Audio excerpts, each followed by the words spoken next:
नमस्कार जय हिंद साथियों, एक बार फिर से आप सबका बहुत बहुत स्वागत है।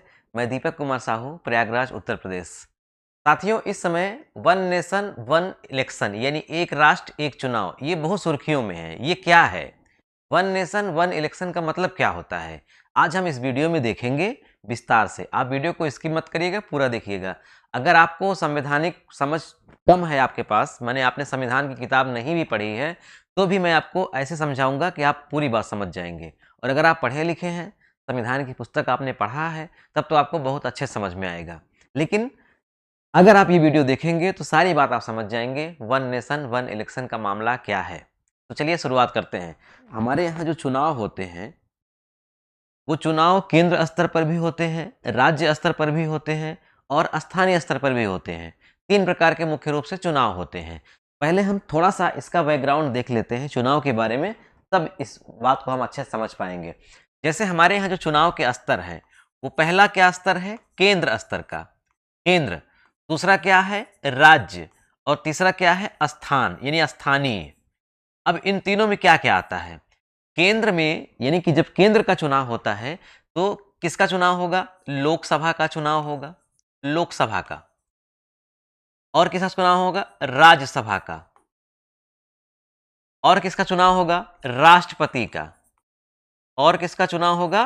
उपराष्ट्रपति का। उपराष्ट्रपति। ये चार चुनाव होंगे केंद्र स्तर पर। और इन चारों लोगों का चुनाव कराएगा निर्वाचन आयोग, इलेक्शन कमीशन ऑफ इंडिया, निर्वाचन आयोग इनका चुनाव कराएगा। इसके साथ साथ जो राज्य हैं, राज्य में चुनाव किसका होगा? विधानसभा का चुनाव होगा, विधानसभा का। और जिन राज्यों में विधान परिषद है तो विधान परिषद का भी चुनाव होगा, तो विधान परिषद। स्थानीय स्तर के जो चुनाव हैं उन्हें छोड़ दीजिए। तो ये चारों चुनाव और ये दोनों चुनाव कौन करवाता है? जो भारत का निर्वाचन आयोग है, इलेक्शन कमीशन ऑफ इंडिया, वो करवाता है। लेकिन जो स्थानीय स्तर का चुनाव, जो कि पंचायत का चुनाव होता है, ग्राम प्रधान का चुनाव, ब्लॉक प्रमुख का चुनाव है ना, और जिला पंचायत सदस्यों का चुनाव, अध्यक्ष का चुनाव, इसी तरह से आप जाएंगे तो नगर निगम, इसका चुनाव कौन करवाता है? राज्य की जो निर्वाचन आयोग है वो करवाती है। अब मामला ये है कि चुनाव तो हमारे यहाँ हो रहे थे, पहले से भी हो रहे थे, अभी भी हो रहे हैं, तो ये इतना बवाल क्यों है? वन नेशन वन इलेक्शन का मतलब क्या है? दरअसल जब हमारा देश आजाद हुआ 1947 में उसके बाद जब हमारा संविधान बना 1950 में, तो संविधान बनने के बाद जो हमारे यहाँ पहला चुनाव हुआ लोकसभा का, वो चुनाव हुआ 1951 और 52 में। लोकसभा का पहला चुनाव हुआ था। तो इस समय जितने भी चुनाव हुए थे लगभग एक साथ हो गए थे, यानी लोकसभा का भी चुनाव हुआ, फिर उसके बाद राज्यसभा का भी चुनाव हुआ, विधानसभा का चुनाव हुआ, राष्ट्रपति का चुनाव हुआ, उपराष्ट्रपति का चुनाव हुआ। तो सबका चुनाव लगभग कह सकते हैं क्रम से ही हो गया।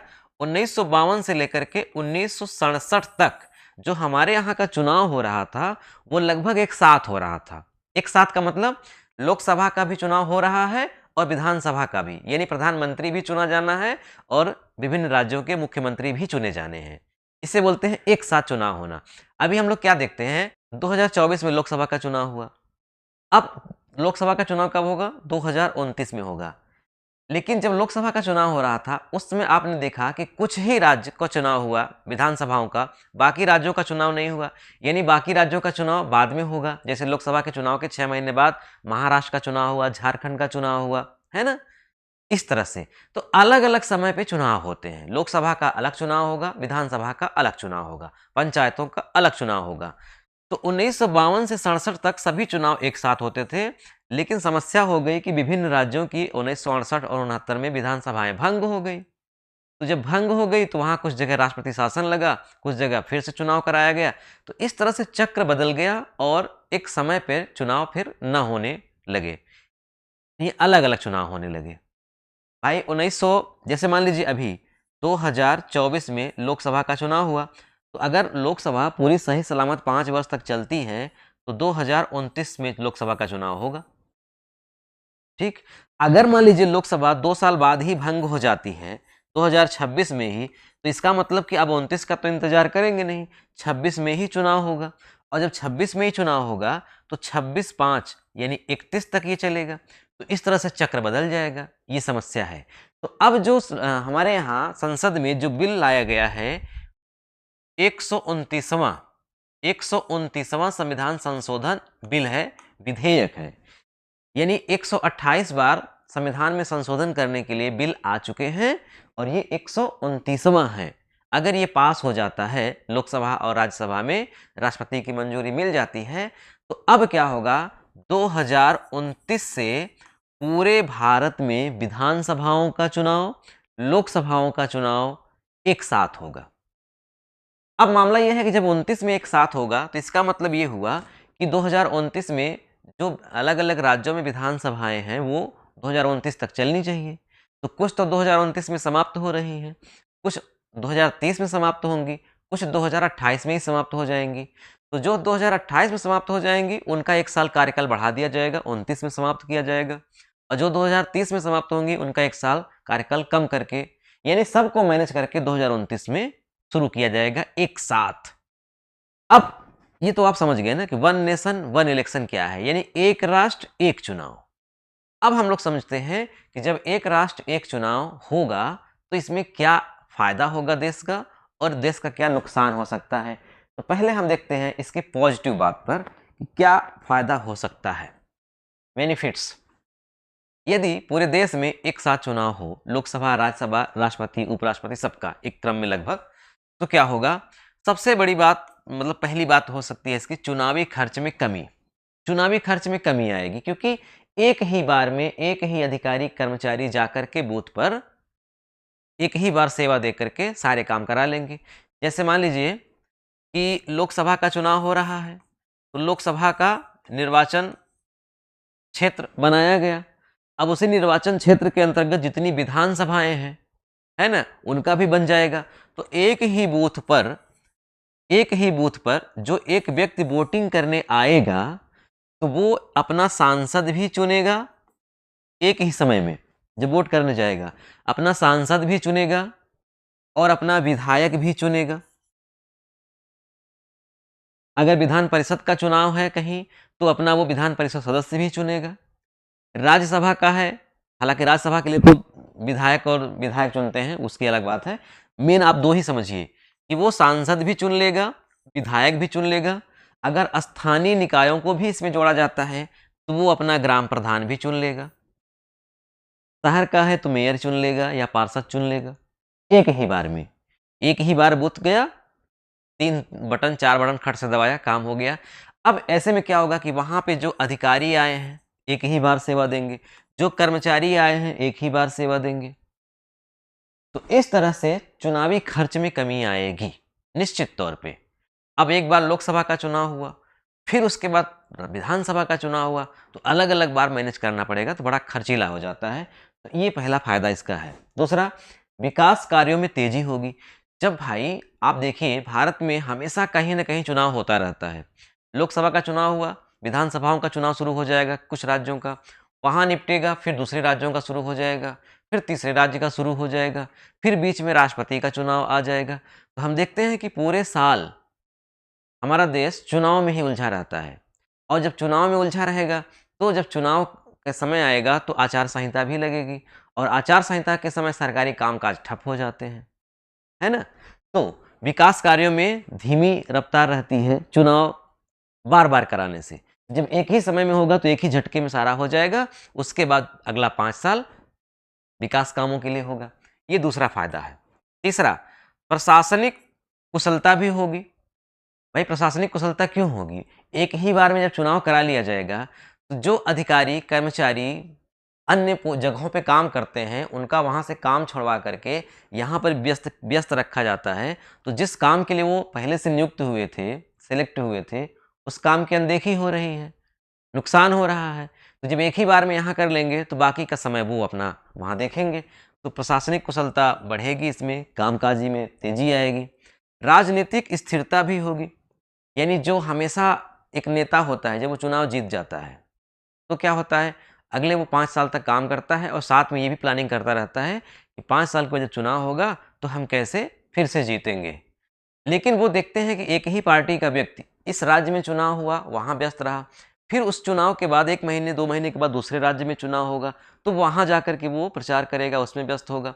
फिर तीसरे राज्य में, है ना? जो बड़े-बड़े लीडर होते हैं अपनी पार्टियों के, वो हर राज्य में तो अपना वो काम छोड़ कर के चुनाव प्रचार में ही व्यस्त रहते हैं। तो जब एक ही झटके में पूरा चुनाव हो जाएगा, तो चुनाव प्रचार में व्यस्त रहने की बाकी समय में ज़रूरत नहीं पड़ेगी, तो राजनीतिक स्थिरता तो आएगी ही। और जनता के लिए सहूलियत ये होगी कि एक ही बार में वो जा कर के वोटिंग करेंगे। ठीक, चलिए ये हो गई मोटी-मोटी बात। अब हम इसमें ये देखते हैं कि एक देश एक चुनाव के लिए क्या कुछ खतरा भी है? तो खतरा भी बिल्कुल है। क्या खतरा है? हमने यहाँ 5 खतरों को लिखा है। आप ध्यान से समझिएगा, वीडियो को बढ़ाइएगा मत, अच्छे से समझिए। क्षेत्रीय दलों की शक्ति कमज़ोर होगी। बहुत गहरी बात है, आप समझिए। आप कल्पना करिए, 2024 का लोकसभा का चुनाव हो रहा था, मुख्य रूप से 2 पार्टियाँ ही थी, बीजेपी और कांग्रेस। बीजेपी का अन्य पार्टियों से गठबंधन, कांग्रेस का और पार्टियों से गठबंधन, बीजेपी का एनडीए और कांग्रेस का इंडिया, यानी एनडीए और इंडिया में चुनाव था। तो हमने ये देखा कि बीजेपी अपने दम पर सरकार नहीं बना पाई, यानी एनडीए की सरकार बनी, लेकिन बहुमत में बीजेपी नहीं आई। इंडिया प्लस पॉइंट रही, उसमें कांग्रेस 99 सीट जीती और अगर जो कुछ पार्टियां बीजेपी के साथ हो गई थी भी पहले से, वो अगर इंडिया में आती तो शायद इंडिया की सरकार बन जाती, है ना? तो उस समय का जो माहौल था, उस माहौल में अगर विधानसभा का भी चुनाव हो गया होता, जैसे कि महाराष्ट्र का चुनाव अभी हुआ, उसके 6 महीने बाद झारखंड का चुनाव हुआ, है कि नहीं? अगर उसी समय चुनाव हो गया होता, तो मैं दावे के साथ कह रहा हूं कि जो ये परिणाम आया है, ये परिणाम नहीं होता, परिणाम कुछ और होता।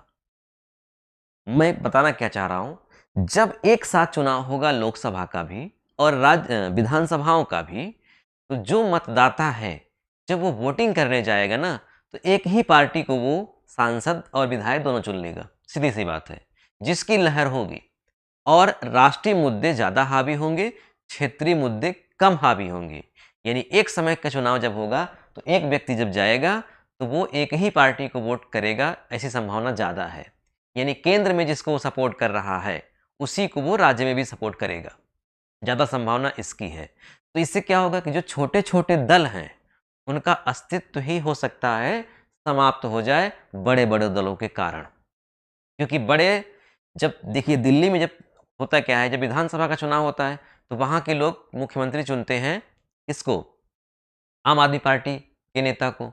लेकिन जब सांसद का चुनाव होता है, सांसद चुनने की बारी आती है, तो बीजेपी के सांसद वहाँ चुने जाते हैं, जबकि वोटर वही हैं। अगर एक ही साथ चुनाव हो जाएगा, तो हो सकता है वो वोटर एक ही जगह दोनों जगह वोटिंग कर देंगे। तो खतरा बढ़ जाता है क्षेत्रीय पार्टियों को, कहने का। तो क्षेत्रीय शक्ति इसमें बहुत कमज़ोर होगी। इसीलिए लोकसभा में जब ये बिल लाया गया, तो विपक्षी दलों ने इसका बहिष्कार किया, विरोध किया है। अगला, सरकार गिरने की स्थिति। भाई एक राष्ट्र एक चुनाव जब होगा, एक साथ चुनाव हो जाएगा, ठीक है, 2029 में मान लीजिए एक साथ चुनाव हो गया। उसके बाद क्या गारंटी कि हर राज्यों की विधानसभा 5 साल चलेगी ही या लोकसभा 5 साल चलेगी ही? जिस राज्य की विधानसभा 2 साल या 1 साल या 6 महीने बाद भंग हो जाएगी, तो वहाँ पे क्या होगा? या तो फिर से चुनाव कराया जाएगा या राष्ट्रपति शासन लगाया जाएगा। अगर राष्ट्रपति शासन भी लगाया गया, तो ये भी अच्छी बात नहीं है। लोकतंत्र का गला घोंटना ही माना जाता है उसमें। और फिर से चुनाव करा दिया गया, तो अब अगले 5 साल के लिए तो भी तो वो शेड्यूल जो है वो गड़बड़ हो जाएगा। तो इसको कैसे मैनेज करेंगे? यही तो समस्या है सबसे बड़ी। तो ये है। अगला, चुनाव प्रबंधन। भई भारत बहुत बड़ा देश है। 32,87,263 वर्ग किलोमीटर इसका क्षेत्रफल है। भौगोलिक सीमाएँ इसकी बड़ी अलग-अलग हैं। क्षेत्रीय विषमताएँ हैं। है ना? तो एक साथ पूरे देश में सभी विधानसभाओं के लिए, सभी विधायकों के लिए चुनाव कराना लोकसभा का, बहुत टेढ़ी खीर माना जाएगा। बड़ा कठिन काम हो सकता है ये। संवैधानिक और कानूनी चुनौतियाँ भी इसमें हैं। संविधान में संशोधन करना पड़ेगा, क्योंकि संविधान में विधानसभाओं के चुनाव के लिए जो बनाया जाता है निर्वाचक क्षेत्र, उसका प्रावधान अलग, उसका अलग बनता है लिस्ट। लोकसभा के लिए अलग बनता है, परिसीमन आयोग। तो इसमें बहुत सारी मतलब समस्याएं हैं, तो कुल मिला के संविधान में संशोधन करना ही पड़ेगा। इसीलिए संविधान संशोधन ये बिल भी है 129वां। संविधान में संशोधन करके ही ये सारी बातें लिखी जाएंगी कि एक राष्ट्र एक चुनाव कैसे होगा। और विविधता की हम बात ही कर लिए कि भारत विविधताओं वाला देश है, तो इसलिए एक समय पे चुनाव कराना शायद ये कठिन काम माना जाएगा। अब हम बात करते हैं चुनौतियों की कि मतलब सुझाव इसके क्या हो सकते हैं इस पर। तो संवैधानिक संशोधन तो होगा ही, सभी राज्यों का कार्यकाल समान करना होगा, क्योंकि 29 में अगर आप शुरू करते हैं तो 29 में ही सारी विधानसभाओं का चुनाव कराना होगा एक साथ। राजनीतिक दलों की सहमति भी जरूरी है, क्योंकि हर राज्य के चुनाव भाई कराना है आपको, तो जितनी भी विभिन्न प्रकार की पार्टियां हैं उनकी भी मंशा तो आपको जाननी होगी, सहमति भी। लेकिन ऐसी सहमति बन नहीं रही है, लोकसभा में नहीं पास हो पाया है, फिर से भेजा गया है। सरकार गिरने की स्थिति में कैसे निपटा जाएगा, ये भी एक चुनौती है। और लॉजिस्टिक और इंफ्रास्ट्रक्चर, ये सारी समस्याएं हैं। तो कहने का मतलब ये है कि एक राष्ट्र एक चुनाव, ये बहुत ही व्यापक कॉन्सेप्ट है, अच्छा कॉन्सेप्ट है। एक राष्ट्र में एक ही चुनाव होना चाहिए। इससे हमने देखा कि बहुत सारे खर्चे बचेंगे, लोगों के समय बचेंगे, वो एक ही बार में जा कर के वोटिंग करेंगे। सरकारी मशीनरी जो चुनाव में व्यस्त रहती है सालों भर, वो एक ही बार कुछ समय के लिए व्यस्त होकर के अपने अपने कामों में लौट जाएगी। और जो नेता हर राज्य में अलग अलग जाकर चुनाव प्रसार में व्यस्त रहते हैं, अपना निज काम छोड़ करके वो अपना निज काम करेंगे, यानी जिस लिए वो चुने गए हैं वो करेंगे, चुनाव में ज़्यादा व्यस्त नहीं रहेंगे। इसका प्लस पॉइंट तो है, लेकिन इसका नेगेटिव पॉइंट भी यही है कि जो छोटी-छोटी पार्टियां हैं, हो सकता है उनका अस्तित्व ही इस झटके में समाप्त हो जाए, क्योंकि लोकसभा में राष्ट्रीय मुद्दे काम करते हैं, विधानसभाओं में क्षेत्रीय मुद्दे काम करते हैं। और भारत विविधताओं वाला देश है, यहाँ क्षेत्र की अलग-अलग समस्याएं हैं। आप आसाम तरफ जाएंगे तो वहाँ की क्षेत्रीय समस्याएं अलग हैं, पंजाब की तरफ जाएंगे तो वहाँ की क्षेत्रीय समस्याएं अलग हैं, दक्षिण भारत में अलग हैं, मध्य भारत में अलग हैं, उत्तर भारत, हर जगह की क्षेत्रीय समस्याएं अलग-अलग हैं। वो सारी क्षेत्रीय समस्याएं हो सकता है दरकिनार कर दी जाएं और राष्ट्रीय समस्या पर सारे लोग ध्यान लगा करके क्षेत्रीय पार्टियों को नस्तर नाबूद कर सकते हैं। ये सबसे बड़ी समस्या दिख रही है। तो इस पर भी बहुत गंभीरतापूर्वक मंथन होना चाहिए कि क्षेत्रीय पार्टियों का भी अस्तित्व बना रहे और चुनाव के समय राष्ट्रीय मुद्दे भी साथ में हों, लोगों के ज़हन में हों, और क्षेत्रीय मुद्दे भी ज़हन में हों। राष्ट्रीय मुद्दे को देख करके प्रधानमंत्री का चुनाव करें, यानी कि सांसद चुने, लोकसभा का चुनाव हो, और क्षेत्रीय मुद्दों के तौर पे, राष्ट्रीय मुद्दों के भी तौर पे विधानसभाओं का चुनाव हो। लेकिन ये बहुत कठिन काम है। इस पर बहुत व्यापक विचार विमर्श की आवश्यकता है। बहुत जल्दबाजी इसमें नहीं करनी चाहिए, बहुत गंभीरतापूर्वक इसमें विचार करके आगे बढ़ना चाहिए। तो यही है एक राष्ट्र एक चुनाव। आप इस पर क्या विचार रखते हैं कमेंट बॉक्स में लिखिएगा, बताइएगा। और अगर आप कहेंगे तो मैं अगले वीडियो में आपको बताऊंगा कि एक संसद में जब कोई बिल पास किया जाता है तो कैसे वो लोकसभा में उस पर वोटिंग होती है, पास होता है, कैसे वो विधानसभा से पास होता है, मतलब सॉरी राज्यसभा से पास होता है, फिर वो राष्ट्रपति के पास भेजा जाता है। तो राष्ट्रपति को कौन कौन सी शक्तियाँ होती हैं कि वो विधेयक पर अपनी सहमति दे कि न दे, क्या राष्ट्रपति रोक सकता है, राष्ट्रपति की कानून बनाने में कितनी भूमिका है, ये सब हम आपको डिटेल में बताएंगे। ठीक है, चलिए वीडियो देखने के लिए आपका बहुत बहुत धन्यवाद। मिलते हैं नेक्स्ट वीडियो में। नमस्कार।